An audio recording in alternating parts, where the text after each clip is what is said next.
Hai, senang sekali Sarmin dapat bertemu kembali dengan Bro semuanya. Di video kali ini, Sarmin akan men-sharingkan atau memperkenalkan sebuah penyaring air. Ini bukan penyaring air biasanya ya. Seperti kita ketahui, air itu sebagai sumber kehidupan bagi kita. Karena di dalam tubuh kita 70% adalah terdiri dari cairan. Jadi, air itu sangat berguna bagi tubuh kita. Tiap hari kita beraktivitas menggunakan air bersih, mulai dari mandi, mencuci, memasak, dan sebagainya. Tapi, tahukah Bro dan Sis bagaimana perjalanan panjang yang harus dilalui air bersih tersebut? Mulai dari sumbernya yang berada di mata air, sungai, danau, ataupun gunung, hingga sampai ke perumahan kita.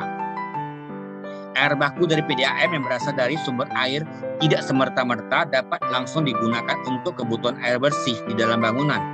Air tersebut terlebih dahulu harus memenuhi persyaratan kualitas, kuantitas, dan kontinuitas. Untuk menjaga kualitas air dari tersebut, biasanya air akan mengalami proses pengolahan. Itu umumnya melalui 3 cara, yaitu ada fisika, kimia, dan biologi. Pengolahan secara fisika bisa dilakukan dengan memanfaatkan sifat mekanis dari air tanpa tambahan zat kimia. Contoh penerapannya adalah pengendapan, absorpsi, filtrasi, dan lain-lain. Pengolahan secara kimia tentu saja dengan penambahan zat kimia seperti tawas, klor, dan lain-lain, yang biasanya untuk menyisihkan logam-logam berat yang terkandung dalam air. Sedangkan pengolahan secara biologi dengan memanfaatkan mikroorganisme tertentu yang dapat membantu menjernihkan air. PDAM di Indonesia umumnya menggunakan instalasi pengolahan air atau kita ketahui dengan IPA, instalasi pengolahan air, secara fisika dan kimiawi. Pada dasarnya pengolahan tersebut dibagi menjadi 3 bagian, yaitu ada intake building dan water treatment plant, kemudian ada reservoir. Di intake building itu sesuai dengan namanya adalah bangunan ini berfungsi sebagai tempat pertama masuknya air dari sumber airnya. Bangunan ini dilengkapi dengan spring bar yang berfungsi untuk menyaring benda-benda asing yang terdapat dalam air. Selanjutnya air akan masuk ke dalam bak besar sebelum dipompakan ke water treatment plant. Water treatment plant atau kita kenal dengan WTP merupakan instalasi utama pengolahan air bersih. Terdapat beberapa bagian pengolahan pada WTP ini yang membuat air menjadi layak digunakan. Adapun bagiannya adalah koagulasi, flokkurasi, sedimentasi, filtrasi, desinfeksi, barulah sampai ke reservoir. Di bagian-bagian tertentu ada tugasnya masing-masing. Di bagian koagulasi itu adalah untuk nyaring ya beberapa kotoran-kotoran besar. Kemudian di flokkulasi itu adalah untuk membentuk atau memperbesar flok. Jadi mengumpulkan kotoran-kotoran menjadi sebuah flok, menjadi diperbesar dulu supaya mudah di sedimentasi, diendapkan. Kemudian barulah melalui proses filtrasi, barulah disinfeksi. Oke, baru kemudian berlanjut ke reservoir. Setelah air selesai diolah, air akan dimasukkan ke tempat penampungan sementara di dalam reservoir sebelum didistribusikan ke rumah-rumah atau ke bangunan-bangunan. Di air itu melalui banyak prosesnya baru bisa sampai ke perumahan ataupun gedung-gedung bertingkat. Dan bagaimana menyalurkan air ini dari sumber air ke perumahan ataupun bangunan-bangunan bertingkat itu adalah melalui pipa-pipa yang tertanam di dalam tanah atau di bumi kita. Nah, kalau pipa-pipa yang tertanam di dalam tanah itu sudah beberapa puluh tahun, pastinya akan terkena kontaminan yang ada dalam tanah tersebut. Oke, jadi air itu bukan bisa langsung diminum dari sumber air sampai ke rumah kita. Harus kita di dalam rumah juga memerlukan sebuah penyaring air. Jadi adalah kita kenal e-spring. Jadi ada 4 pertanyaan yang sering diberikan kepada teman-teman, yaitu ada what can water do for you, what can water do to you, where can you get good water, why e-spring water. Oke, kita coba telaah satu persatu. What can water do for you? Apa yang bisa air lakukan untuk kamu? Air itu penting, yaitu sebagai sumber kehidupan, karena air dapat meningkatkan kesehatan kita, kebugaran kita, penampilan kita. Ketika terjadi kekurangan air, 1% akan mengakibatkan haus, 5% akan menyebabkan sedikit gejala demam, 8% akan menyebabkan kelenjar memproduksi air liur, kulit akan membiru atau lebam.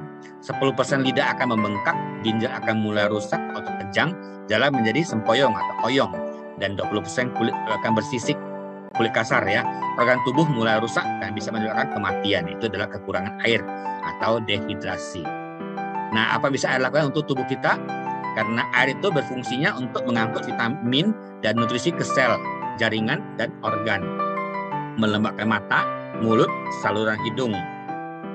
Mengatur suhu tubuh. Menyalurkan oksigen ke sel. Memberikan pelumasan untuk sendi. Membersihkan ginjal dari zat beracun. Air dapat membantu menurunkan berat badan dan meningkatkan penampilan bronsis. Karena air itu bisa membantu mengurangi rasa lapar, memberikan lebih energi selama exercise, dan meningkatkan pembakaran kalori selama exercise. Membantu mengurangi penumpukan lemak, melembabkan kulit, menjadikannya lebih halus dan lembut. Nah, yang kedua adalah what can water do to you? Apa yang air bisa lakukan untuk kamu? Sebelumnya coba kita telah dulu, apakah air bersih itu adalah air sehat? Apakah air bersih itu adalah air sehat? Air yang bersih, air yang bagus atau air bersih itu jika itu adalah air yang berkualitas. Water is good for you if it's good water. Okay, air yang bersih atau air yang bagus adalah air yang berkualitas. Okay, sumber air minum itu harus terbebas dari bakteri ataupun bebas virus, kemudian bebas dari kontaminasi logam-logam yang berbahaya, dan menggunakan media sumber air yang aman. Air yang tidak berasa, tidak berbau, dan tidak berwarna disebut dengan air bersih.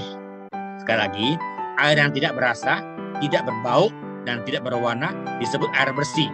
Namun, belum tentu bebas bakteri ataupun virus.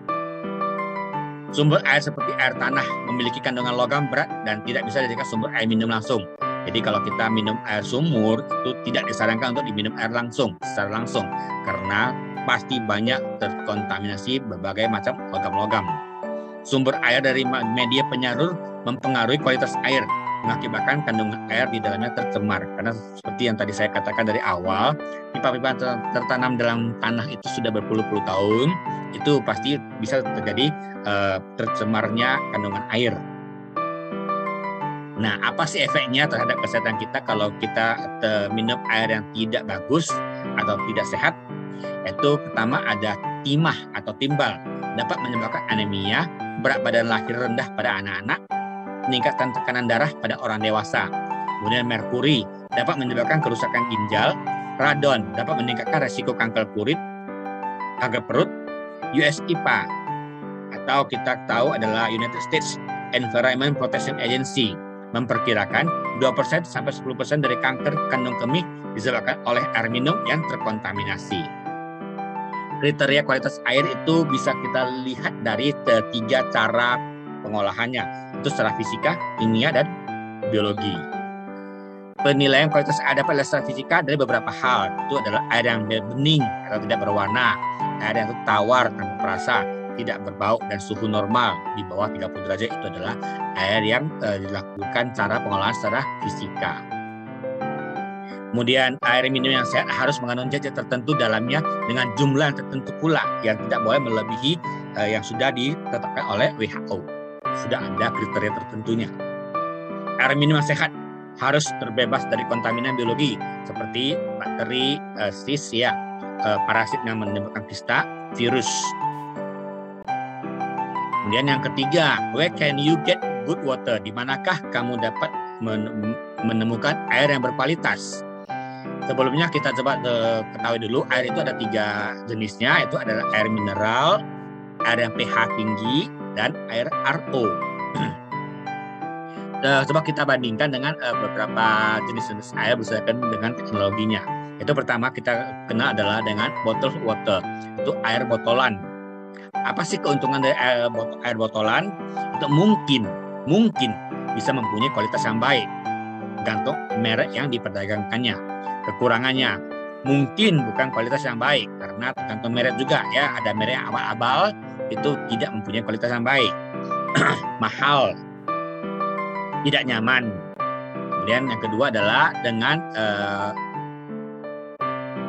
teknologi yang sederhana yang sudah dari zaman-zaman dulu, yaitu dengan memasak air atau mendidihkan air, boil water. Apa sih keuntungannya? Itu dapat menonaktifkan bakteri dan virus. Dapat menonaktifkan bakteri dan virus, bukan mematikan, menonaktifkan bakteri dan virus. Karena ada beberapa bakteri atau virus tidak bisa mati kalau hanya sampai 100 derajat Celcius. Karena kita masak air, itu maksimal adalah 100 derajat Celcius. Jadi tidak mematikan, hanya menonaktifkan bakteri dan virus. Kekurangannya tidak nyaman karena kita harus sering-sering melakukan pemasakan. Tidak efektif melawan senyawa organik karena tidak ada penyaringan, hanya memasak, tidak ada penyaringan. Tidak mengurangi partikel. Kemudian yang kedua adalah reverse osmosis, air RO, ya, air yang benar-benar bersih, air yang benar-benar tidak ada apa-apanya, air bersih, ya. Keuntungannya mengurangi partikel, mengurangi banyak komponen-komponen kotorannya karena sudah termasuk adalah purifier, ya, penyaringan. Mengurangi parasit kista. Kekurangannya membutuhkan tekanan air yang tinggi, tidak efisien, menyia-nyiakan air, tidak efektif dalam melawan bakteri karena tidak ada pemasakan ataupun pendidihan, dan juga tidak ada lampu UV-nya. Oke. Menurut seorang guru besar Fakultas Farmasi Universitas Sumatera Utara di Medan, Bapak Johnson Silalahi, mengatakan kalau kita minum RO dengan jangka panjang, maka kita akan kekurangan mineral. Mengapa? Karena air makanan mengandung mineral, betul ya. Kalau air yang tidak mempunyai mineral, dia akan mengikat mineral dalam makanan kita, sehingga mineral tersebut akan larut bersamaan dengan airnya. Maka tubuh kita juga tidak mendapat mineral yang kita serap dari makanan. Jadi air RO bukan penyaranan untuk air yang berkualitas baik. Itu adalah benar-benar air yang bersih. Kemudian ada tren yang mengatakan air yang deminerals adalah air yang tidak mempunyai mineral, itu sudah menyehatkan. Mitos. Karena faktanya tidak menyehatkan dan membawa akibat buruk pada jangka panjang karena tidak mempunyai mineral, bersifat korosif dan mengeroposkan tulang, meningkatkan resiko penyakit jantung. Menurut WHO, itu adalah dilarang meminum air yang demineral karena tidak mempunyai mineral sama sekali. Kemudian air yang beroksigen menambah energi, mitos. Faktanya terbukti tidak meningkatkan performa, pertukaran oksigen di paru-paru dan bukan di usus. Karena kita minum air itu sudah masuk ke usus. Kadar oksigen di udara 21%.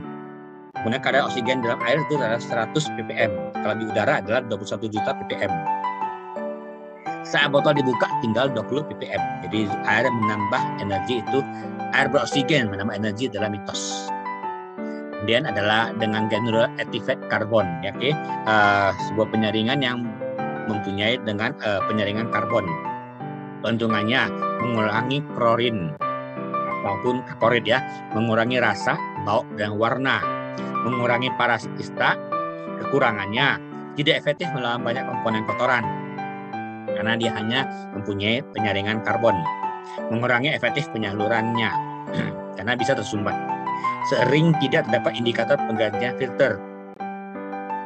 Kemudian press activated carbon block, karbon yang sudah dipres dengan membentuk sebuah penyaringannya, press. Keuntungannya efektif mengurangi klorin, trihalometane atau THMS, banyak senyawa organik yang dapat dikuranginya. Sangat efektif dalam memfilter partikel. Kekurangannya tidak efektif melawan banyak komponen kotoran, tidak efektif melawan bakteri dan virus. Kemudian UV atau ultraviolet light, lampu UV. Keuntungannya membasmi bakteri dan virus karena sudah mempunyai lampu, ya, UV.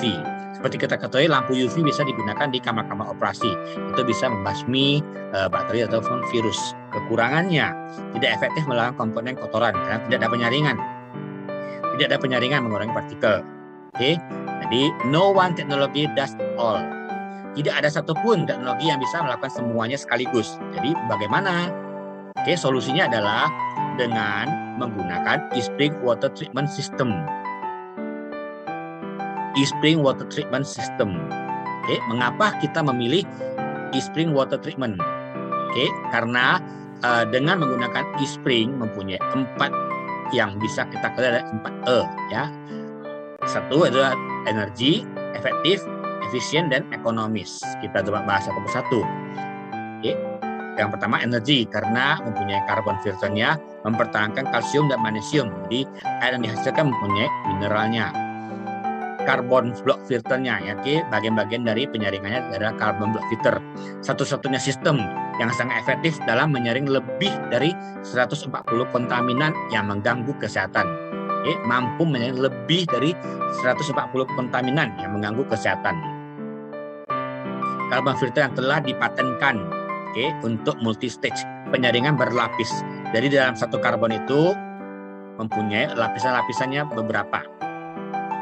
Jadi dalam carbon filter itu mampu menyaring partikel lebih dari 300 kali lebih kecil dari sehelai rambut manusia. Rambut manusia kita sudah tahu tipis ya, kalau kita dibelah-belah 30 kali lebih kecil bisa disaring oleh carbon block filter ini. Kemudian bisa mengurangi senyawa kimia, mengurangi timah atau timbal dan merkuri. Kalau kita karbon aktif ini mempunyai pori-pori besar ya. Kalau kita bentangkan bisa membentuk 446.000 meter persegi kalau dibentangkan sebelum dipres. Jadi karbon aktif ini bisa mengurangi lebih dari 140 kontaminan dan bisa mengurangi rasa, mengurangi senyawa-senyawa kimia, dan bisa menjernihkan, mengurangi kekeruhan. Kemudian yang kedua adalah efektif, karena mempunyai sinar lampu UV yang memancar 80 mJ per cm².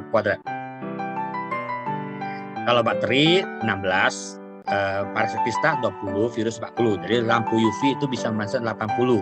Jadi sudah pasti bisa membasmi dari ketiga jenis tersebut, bakteri, parasit, ataupun virus. Jadi dari UV ini bisa mengurangi berbagai jenis mikroorganisme, yaitu ada bakteri, jamur, algae, parasitista, dan virus. Kemudian desainnya itu sudah dipatenkan, jadi tidak ada yang boleh meniru dari hak paten eSpring ini, karbon yang telah dipatenkan. Carbon block filter ini sudah dipatenkan karena sudah berlapis-lapis itu dipadatkan dan ada lampu UV sekaligus di dalamnya. Tidak ada instant on-nya dan tidak ada air panas. Bukan hanya karbon yang dipatenkan, tetapi juga desainnya juga dipatenkan. Efisien, karena instant on, sekejap langsung waktu penyaringan air. Kita colok ke listrik, dia langsung on seketika. Ekonomis, dapat bekerja hingga menyaring 5.000 liter atau 1 tahun. Karena kita gak usah khawatir, eSpring ini dilengkapi dengan electronic monitoring. Jadi kita tidak perlu khawatir sudah berapa lama kita pakai dan sudah berapa liter. Ada tanda-tandanya, ada bunyinya. Jadi monitoring sistem ini bisa menyaring 5.000 liter atau 1 tahun airnya. Kemudian bisa ada indikasi kapan lampu UV itu aktif. Jadi ada bunyi-bunyi tertentu kapan kita perlu melakukan tindakan untuk melakukan apapun ya, mau kita ganti UV ataupun air sudah mulai kotor, itu ada indikasinya, ada bunyi-bunyinya. Kalau sudah saatnya mengganti cartridge, dia akan muncul lampu merah karena pemakaian sudah habis. Jadi lampu ininya 4. Tadi ini kan ada 4 lampu ininya, dia akan menjadi merah. Dan kita juga nggak usah khawatir, tidak perlu menggunakan atau memanggil teknisi, bisa digantikan sendiri tanpa bantuan teknisi.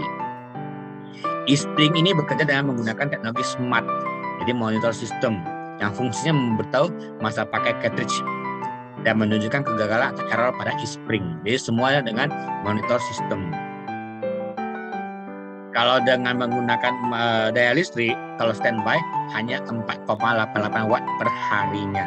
Kalau saat bekerja atau saat mengalirkan air, 75 watt per jam. Jadi sangat irit. Kemudian ada teknologi-teknologi yang perlu kita ketahui. dalam pembentukan eSpring ini ada 72 saintis dan staf yang berteknologi yang mempunyai sertifikat teknik ya. Kemudian ada 447 hak patennya. Kemudian yang masih dalam prosesnya ada lebih. Kemudian ada 12 laboratoriumnya. Kemudian ada 7.500 meter persegi di pabrik areanya. Oke, bisa kita lihat ya, semuanya adalah dengan teknologi yang canggih. Dan bukan KW-KW, eSpring Water Treatment ini mempunyai banyak sertifikat, yaitu ada 42. Oke, NSF 42 itu bisa menghilangkan rasa, bau, dan kejernihan. Kemudian itu adalah dengan tadi pengelolaan secara fisika. Kemudian juga ada NSF 53, mengurangi kontaminasi yang berhubungan dengan kesehatan. NSF 55, itu sinar ultravioletnya aman. Kemudian NSF 401, melenyapkan kontaminan dari insektisida. Dan yang terbaru adalah NSF P473, bisa melenyapkan bahan kimia yang bersumber dari industri pembuat kemasan makanan dan lain-lain. Oke, jadi dari tahun ke tahun eSpring ini terus melakukan pengujian terhadap hal-hal yang baru sehingga bisa mendapat NSF yang terbaru 473 ini. NSF ini bukan sebarang sertifikat ya, karena sudah terregister secara dunia. Menurut Frost Sullivan ini, dia telah mengeluarkan NSF ini pada tahun 2011, okay? Best Practice Award. Pada tahun 2017 juga dikeluarkan oleh Frost dan Sullivan. Okay? Apa itu Frost dan Sullivan? Itu adalah sebuah lembaga ya, sebuah firma di Amerika Serikat yang khususnya mengenai kesehatan. Dan dari teknologi lampu UV-nya itu bisa menyaring 40.000. Kemudian dengan teknologi CHAP atau teknologi sinar lampu UV, kemudian bisa mengurangi 99,99% dari kekeruan air ataupun penyakit-penyakit bakteri, virus, dan kimianya. Dan lampu UV ini dengan on otomatis ketika airnya mengalir. Jadi sehingga mengurangi kinerja dari air kita ataupun dengan teknologi yang efisien. Ini adalah bentuk-bentuknya ya, sangat aman. Oke, ini adalah komponen-komponen dalam satu unit eSpring-nya. Ada casingnya, ada ini elektronik modulnya, kemudian ada filternya, dan ada power adapter, kemudian ada bracketnya. Desainnya ini sangat gampang ya. Maksud desainnya adalah instalasi sangat gampang karena bisa didudukkan ataupun bisa digantungkan di dinding. Oke, bisa didudukkan dekat keran airnya dan bisa digantungkan.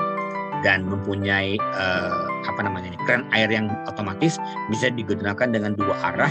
Kalau yang besar ini adalah untuk air yang biasa yang belum melalui penyaringan. Kalau yang kecil ini adalah air yang sudah benar-benar sehat, air yang berkualitas. Jadi bisa langsung diminum tanpa perlu lagi dimasak. The world's best source of water. Kita coba ringkas dulu ya. eSpring itu adalah bisa mengatasi masalah air yang bau, tidak jernih, serta memiliki rasa di rumah. Dapat diselesaikan dengan adanya eSpring Water Purifier. Air penjernih air ini tersertifikasi yang didukung oleh teknologi sinar ultraviolet untuk memperbaiki rasa, menjernihkan air, dan menghilangkan bau. Alat penjernih air yang mendapatkan penghargaan dari Frost dan Sullivan Award. Selama 7 tahun berturut-turut sejak tahun 2010 merupakan solusi yang tepat untuk menyelesaikan masalah kemurnian air di rumah bro semuanya. Mulai tahun 2010 sudah mendapatkan penghargaan dari Frost and Sullivan Award.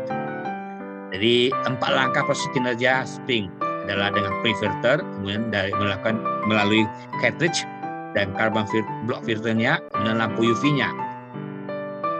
Ini semuanya adalah dalam satu cartridge. Ini mempunyai sertifikat ya, nomor 1 penjualan di dunia. Dia mempunyai banyak sertifikat. Apa itu NSF? Yaitu National Science Foundation organisasi kesehatan AS, oke, yang terlibat dalam bidang kesehatan masyarakat, termasuk keamanan pangan, air, dan lingkungan. Fakta hemat e-spring dengan air galon. E-spring dapat menyediakan atau menyaring 5.000 liter air setara dengan 263 galon, karena air galon itu adalah 19 liter. Jadi 5.000 dibagi dengan 19 liter itu setara dengan 263 galon.